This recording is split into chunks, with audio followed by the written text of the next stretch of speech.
Hey folks, are you creating enough content? If you're a copywriter or a marketer, or you have clients that you're supporting that are in the content business, meaning they're using content to drive traffic to their website, to create leads and sales, then pay close attention. I'm Justin Hitt with Ad Briefing's Copywriting Tips.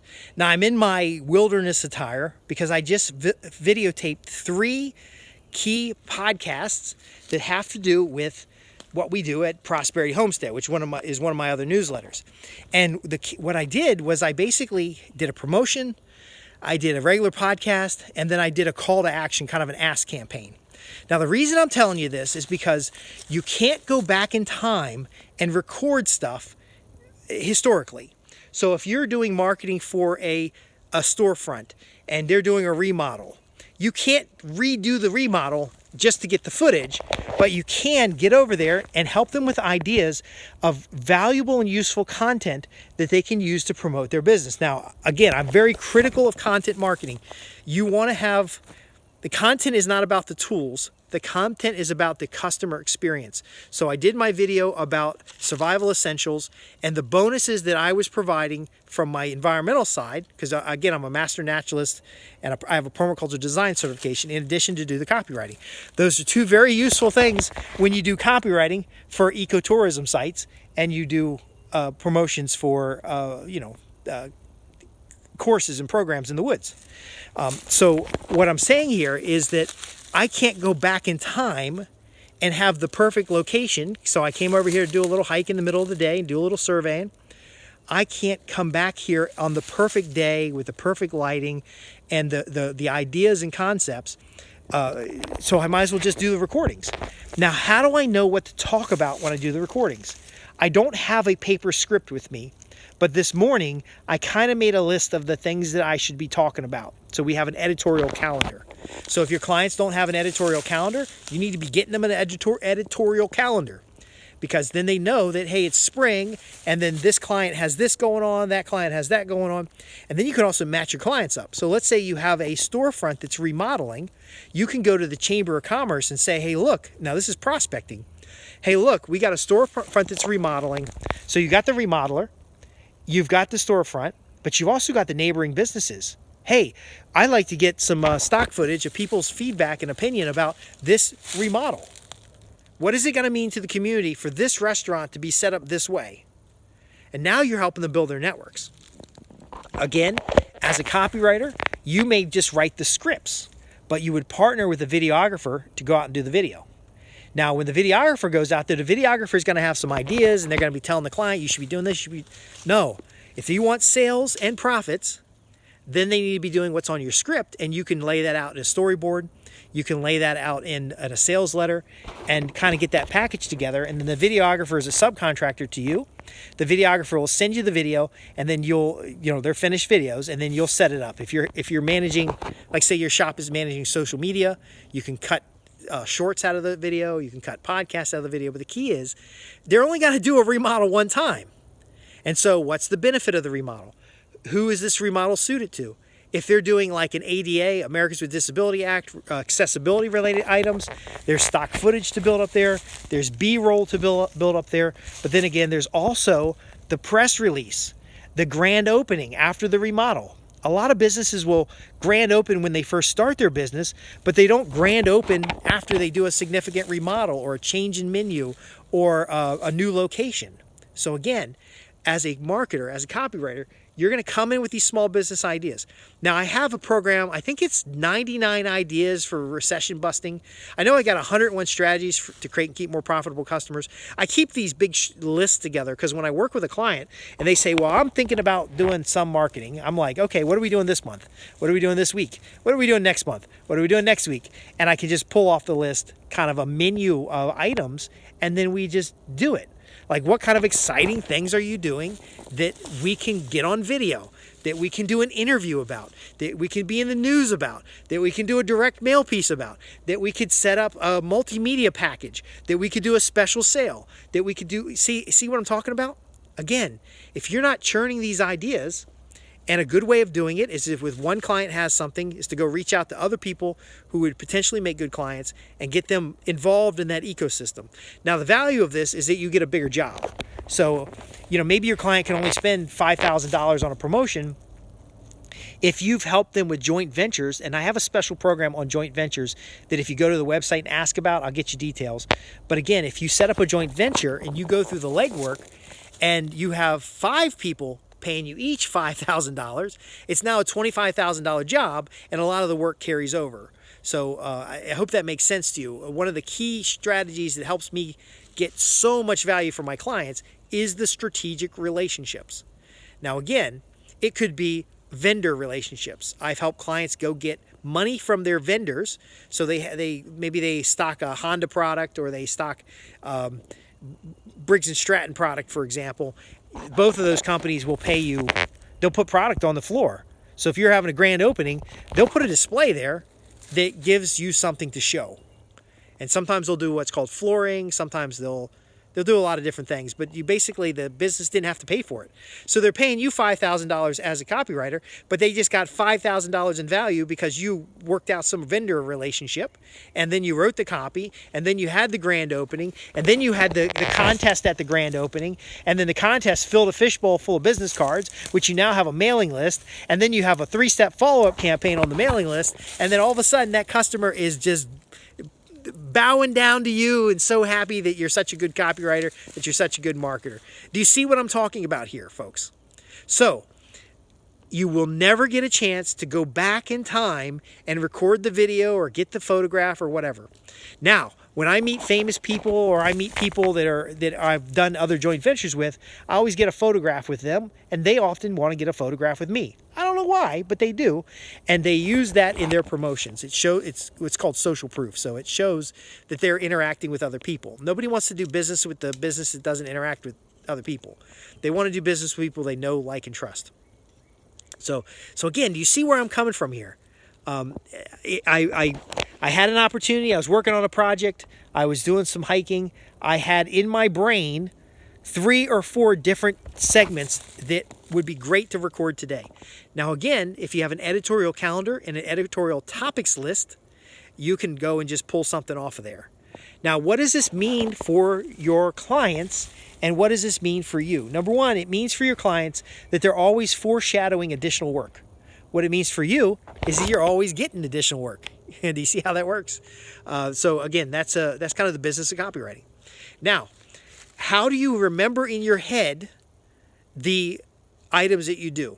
Well, in our peak performance program, we talk about managing your schedule advisory. So you're going to have those things on a schedule advisory, but what you really just keep in your head is an AIDA formula and the big idea of your presentation. Because these types of presentations are always done on things that you have a high level of credibility. You're not going to just off the top of your head do a presentation about something you don't know anything about. In fact, I'm practicing, oh, look at that. I'm practicing being a little more personable in my videos, because a lot of people have given me feedback that I'll just show you. I have resting bitch face. They say I look mean.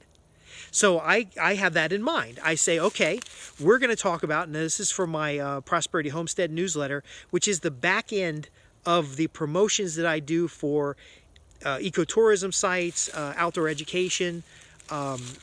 Cities have their like Bee City programs and stuff like that. That back end is my Prosperity Homestead newsletter. And that particular newsletter, I talked about what to do with a new piece of land. And so I was practicing being more personable. I was trying to interact with the camera more. I was doing a little bit of the zooming in and the zooming out to practice. Now, when you're coaching with your clients and you're helping them understand these things, that gives you something, gives you depth and credibility. So in this particular one, I probably shouldn't have the glasses, the dark glasses, because that reduces credibility. Now, ultimately, sometimes I just don't care. Again, if you've got a whole book of business and you got a bunch of clients, then this kind of stuff is just practice. So I don't know if you guys know, but my entire podcast is residual to client work. So I'm not out here trying to get customers with the podcast, even though it does get me client work and it does get me product sales, because I have a information business in it. But here's the takeaway. If you want to create and keep more profitable customers, you've got to be proactive about their promotion. Now, again, you can have this giant library of the types of promotions you've done for clients in the past. You could have case studies that list out what you've done for clients, and you use those case studies in your promotion, but you also use those case studies in idea sessions. You don't want to be out pitching for spec, but you could hold a seminar or a webinar or some kind of event where people come in and you say, hey, here's 5 new ideas to promote your consulting business. Or here's 5 new ideas to promote your manufacturing company in a time when manufacturers are having these problems. And then you open the program with the attention-getting thing. Do you want to promote your manufacturing? Maybe they have a contract manufacturing facility, and you're like, hey, you want to promote your contract manufacturing facility when in China they can produce stuff at government expenses and they're undercutting you, but you want to produce quality goods in America because more people want to buy American goods. Well, here's how you do it. 1, 2, 3, 4, 5. You give them the 5 promotion items. And then, by the way, if you want to work one-on-one to help your business do this, here's how you get started. Or you can provide a special report. But I think really what I want to give to you is that I was walking around in the woods. It didn't take me, because I kind of had the outline in my head in advance, it didn't take me maybe about an hour and a half to record everything. But it was real casual-like. It's real... I had time to think about what I was trying to work with. This one, I got tired of holding the camera, so I just put it on a tree here. So I'm a little concerned about the lighting. But again, this is the business of copywriting. There's a whole lot of stuff that's going on behind the scenes that your client's never going to see that is necessary for you to get going. So you're listening for clients having major changes. You're listening for entire industries having major changes. You're looking for opportunities to connect your existing clients, and now that's going to reinforce their loyalty to you because you created joint ventures, and it's also going to guarantee a place in that joint venture because you can then do the sourcing to find subcontractors. And then you're going to speak. You're going to use your words, whether it's a podcast, whether it's a seminar, whether it's an educational program. You're going to use your words to go one-to-many. So while this podcast quality isn't very good, and I've had people complain about the quality of the podcast, it's serving the purpose of showing you how you can maintain ideas about topics and provide impromptu presentations about the things that you know specifically, and then use that specifically for promotions. And then if you can do it for yourself, it is also something you can help your clients do in a credible way using direct response scripts rather than just winging it. Because unfortunately, a lot of folks wing it without the planning. So for me to record this for you today, I've probably put in 4 hours of planning. Now, it might not even show because I'm trying to be more personable. I'm trying to smile more. I'm trying to be, interactive. I'm trying to give you depth and range changes. I'm also tired of carrying the camera because I didn't bring my tripod out here. But all you need is a cell phone. Your client can start with a cell phone, but you got to recognize those events. So the relevant programs that I have on this, and if you want to schedule a group coaching call, any newsletter subscriber, by the way, can schedule a joint coaching call or a group coaching call. Get a bunch of people on the phone. The key thing is the event marketing program I probably did that back in the 90s. It's about events. It's not about winging it. It's about planning for an event and an activity, having that set aside, and then when the opportunity comes, pulling that out. So major downturn in the economy, that's something a client can pull out and they can have a marketing campaign for that. Maybe they got to empty their inventory out because the warehouses that have materials is giving them a huge deal because warehouse space has gone up and they're going to, there's opportunities. So Jim Straw had some awesome stuff about finders. That same concept works in marketing. You have pre-done marketing campaigns ready to go for certain events that tend to happen. The next thing, so that's event marketing program. The next thing, it really is the 101 strategies reports. The 101 strategies reports is about that library of materials that I have. So if a client calls and says, hey, we're putting together our next year's marketing plan, and we're just wondering if you come in and talk to us about some ideas. And I'll say, well, I'd love to come in and talk to you about ideas, but I get paid to do work. But I'll tell you what I can do instead is I got this book. I'm going to send it to you. It's got 101 ideas to help you create and keep profitable customers. And they're like, well, we really like it if you come in. Well, that's great. Here's my rate sheet because my day rate is this and my hourly rate is this. We can do a call. We can do video call if you want. But again, these packaged materials are ways to get more out of your time. Because if you're legitimately doing billable work, you don't want to be schlepping across town to talk to somebody about something that might happen. They want 12 free ideas. Give them 101 ideas and they'll find 12, and then they'll know that you have the credibility to help them implement them because you'll follow up. The last thing I think is useful is my Establishing Instant Credibility book that just came out. Now I'm running through another edit because I've gotten some feedback from the readers. I'm going to go through another edit and clean that up a little bit. But really, what we're talking about in everything in this podcast episode is really how do you, if you were at a business association meeting, they had a room for your clients, and they said, look, our speaker didn't show up. Do you think you could speak for 20 minutes about how we could more effectively market? Would you have the confidence? Would you have what they call in Toastmasters, a back pocket speech, so that you can get up there and say, hey, folks, things change, just like we couldn't have our normal speaker here. But the biggest change that you're going to face is problem 1, problem 2, problem 3. Now, we're all here at this industry event because these problems are detrimental to pain. But I'm going to share with you today 5 ideas, 12 ideas that are going to help you address these issues and benefit. And by the end of this program, you're going to get result. Do you see what I just did? Now, I got a sales formulas program to help me learn this. By the way, I've been doing this stuff for a while. The key is you pop up, you speak to 100 people, you sit down, you had an offer ready. Oh, by the way, folks, I have a free newsletter, and if you'll stop by my table, I'm at table 35, and give me your business card. Just write on the back of that business card, newsletter. I will make sure I get you a complimentary copy of that newsletter, because the newsletter is going to help you implement what we talked about today, as well as benefit. Do you see how this works? So again, I'm going to wrap up because I'm going to go get some lunch. I can't even, you get talking, you get excited.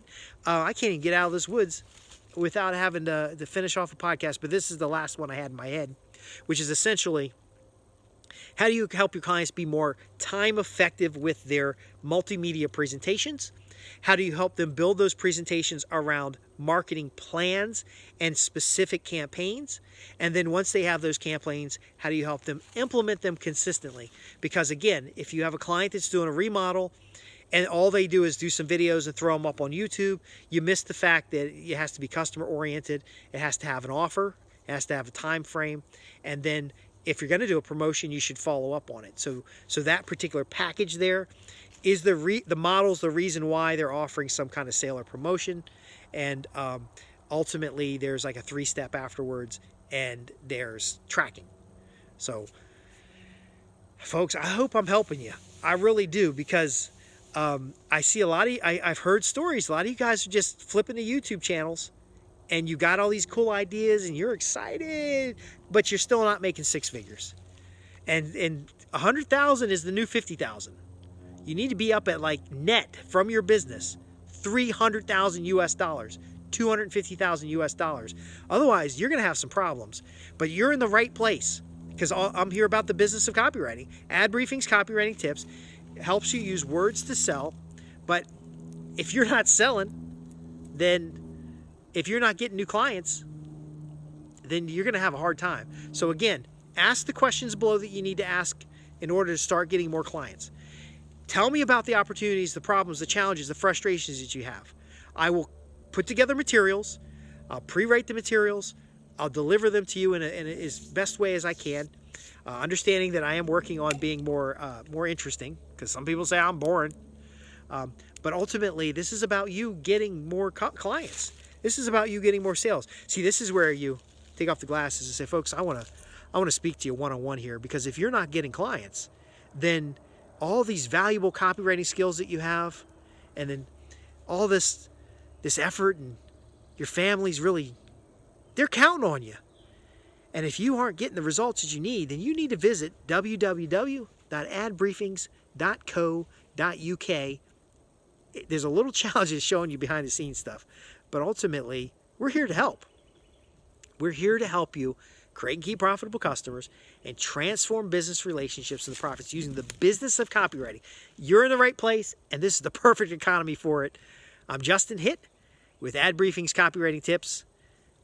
I'll see you in the next podcast.